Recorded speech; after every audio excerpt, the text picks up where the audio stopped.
Hello and welcome to another episode of the Working Conversations podcast, where we talk all things leadership, business communication, and trends in organizational life. I'm your host, Dr. Janel Anderson.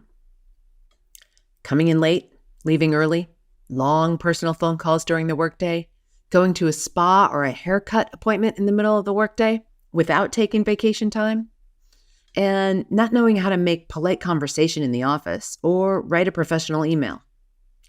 All of these and so much more are breaches of office etiquette that are happening in today's workplace. Gen Z workers who joined the workforce during the pandemic didn't get the informal etiquette training by osmosis that they would have received from their older colleagues. But it's not just Gen Z making the faux pas. Everyone is out of practice. Some companies are going so far as to mandate office etiquette training for all of their employees. We're digging into office etiquette on this episode of the podcast. It wasn't so long ago, say just before the pandemic, that if you needed to make a personal phone call at work, you know what you did? You snuck away, maybe to a stairwell or outside the building, and you quickly made your call, and then you got back to your desk, hopefully undetected. Most employers had policies, and if not formal policies, then at least shared norms among the employee population that personal calls were not something that was endorsed. Sure, it happens, but you deal with it expeditiously so as to not hamper your own productivity or impinge upon someone else's workday by having to overhear your conversation. Likewise, social media was something that employees confined to their lunch break and other off-the-clock breaks throughout the day, not something that continually beeped and buzzed and dinged at them all day long, prompting them to dive deep into their mobile phones rather than be attentive to the work. Then came the pandemic with the stay-at-home orders and the massive work-from-home arrangements. Initially, there was a pressing need that everyone, managers included, needed to be checking in with loved ones and close friends to make sure that everyone was okay. And in so doing, the norms changed. People picked up some bad habits. Things that would have gotten them fired if they were doing them before the pandemic. And then the threat of the pandemic waned, and the norms, those bad habits, well, they stuck around. And here we are with employers frustrated at these bad habits, and employees, for the most part, oblivious. They're not going around thinking, how can I have really bad manners and upset my colleagues and management team today?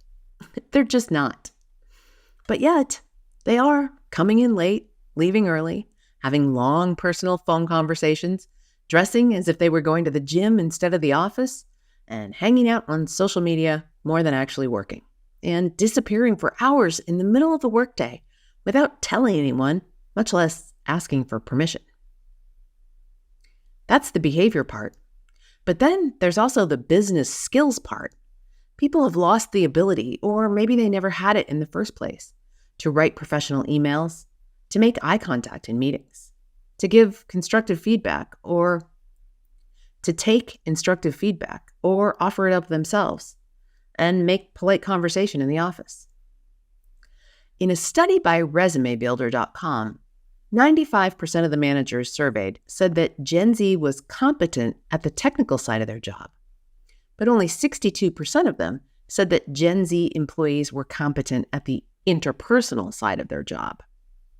The survey authors suggest that we cut Gen Z some slack when it comes to criticizing them for their lack of interpersonal skills, but not actually let them off the hook. They need to be trained on interpersonal skills and office etiquette because there were no informal, or formal for that matter, channels through which to learn proper business behavior. Most of the rest of us learned how to behave at work through osmosis, being immersed in business etiquette, and watching what more seasoned employees did, and we modeled our behavior after that.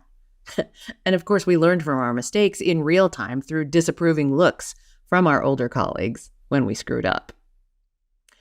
But again, I want to reinforce that it's not just Gen Z who are the offenders. Employees across the generations are culpable. It seems that there's a great deal of amnesia about how to carry oneself professionally at work these days. Mostly what I'm hearing about during side conversations that I have with attendees at conferences where I'm keynoting or training sessions that I'm facilitating is that people are telling me about the general lack of professionalism that I've been alluding to here. But I also hear about some more extreme cases.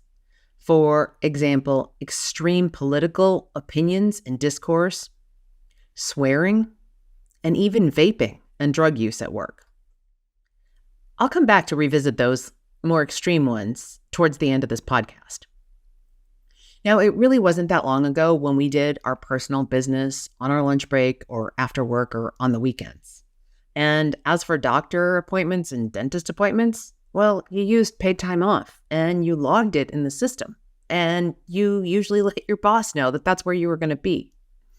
But now people are taking appointments in the middle of the day with long stretches of time away from work, or setting their own work hours, or considering their commute as part of their workday, and lacking professionalism when things go wrong, and lacking professionalism just in general.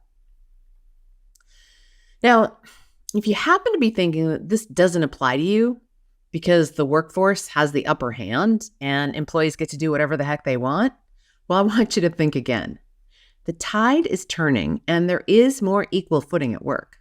People aren't as easily able to just quit their job and go get a new one with better pay in a hot minute if they don't like something that happened at work.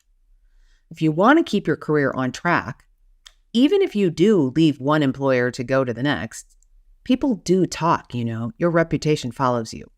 So if you want to keep your career on track, you're going to have to master the basics of office etiquette. I'm going to do a quick rundown of the top 10 etiquette violations that I hear about and what to do instead. Now, these are not rank ordered per se, but the worst violations certainly are at the top. Office etiquette violation number 1, ghosting your coworkers, your manager, or your customers. Ghosting, and that is not answering their emails or returning their phone calls, is a major etiquette violation. What you are essentially doing is ostracizing that person. And ostracism is a fundamental form of social rejection. It violates our need for connection, even if it's a business call or a business email rather than a text from someone that you're dating. And when it's at work, it's not just ghosting, it's downright unprofessional. If you can't get back to someone in a timely manner, that's not a huge deal. Just get back to them anyway and tell them when to expect to hear from you, when you'll really get back to them. I did this just the other day when I was traveling for work. It was a Friday and I was speaking at a conference for one of my clients. I got an email from another client whose event I'm speaking at in a few weeks, and they were looking for some specific information for me.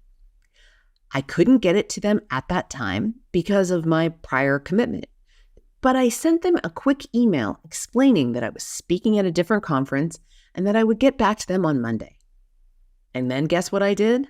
On Monday, I read their email with thoroughness and I got back to them with all of the pieces of information that they needed from me.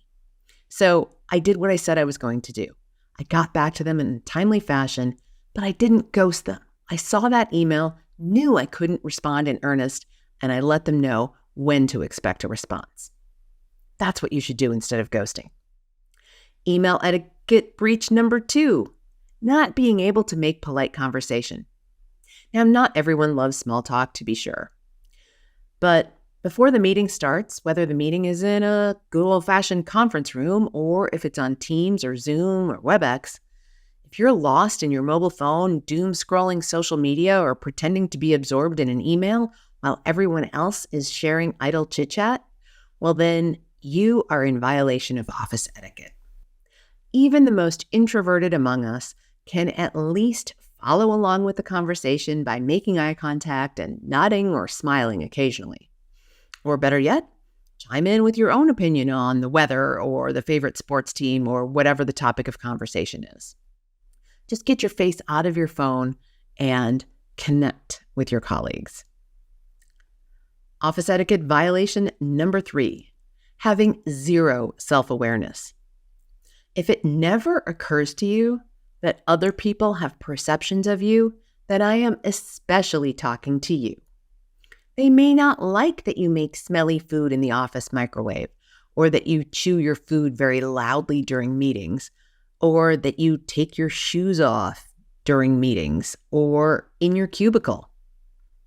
If it never occurs to you that that might not be cool and that people are watching, well then, again, I'm talking to you.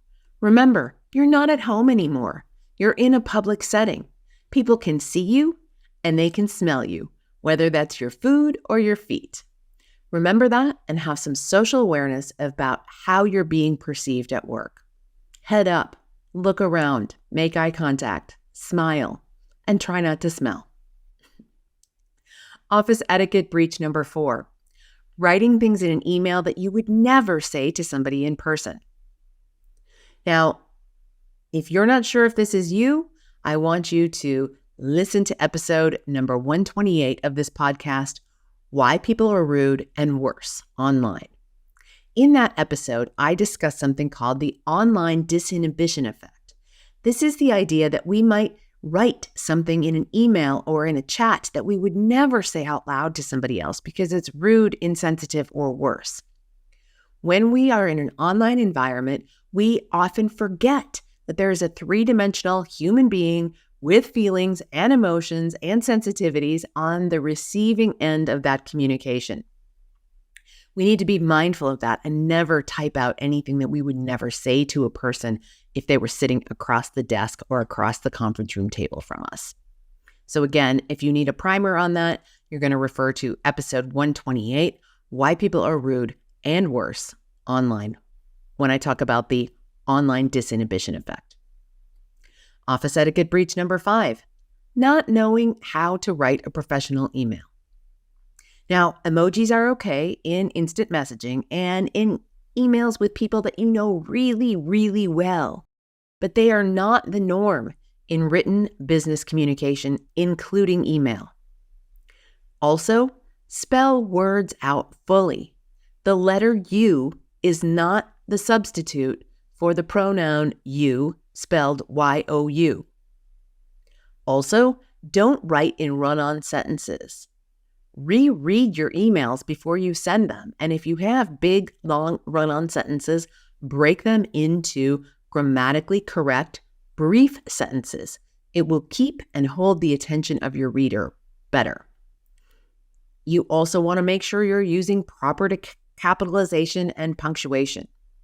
If you don't know how to do any of the things that I've just talked about here, take a short course on LinkedIn Learning or any other online source and get a handle on the basics of business writing. Basic business communication includes being able to write in brief, grammatically correct sentences.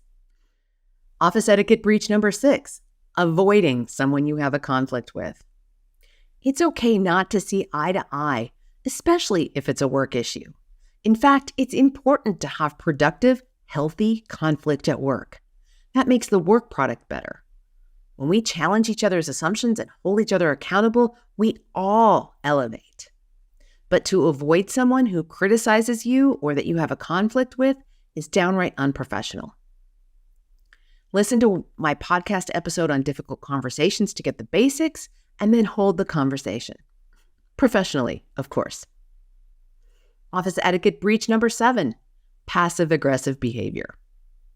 So if you're the kind of person who says, "Thanks for joining us," to the person who's late to the meeting, or if you're a person who copies the boss or an important stakeholder on emails, then I'm talking to you because you're being passive-aggressive. Another way it sometimes shows up is leaving Post-it notes around the office, especially when someone's been untidy or worse. Or leaving a Post-it note for a relatively innocuous thing.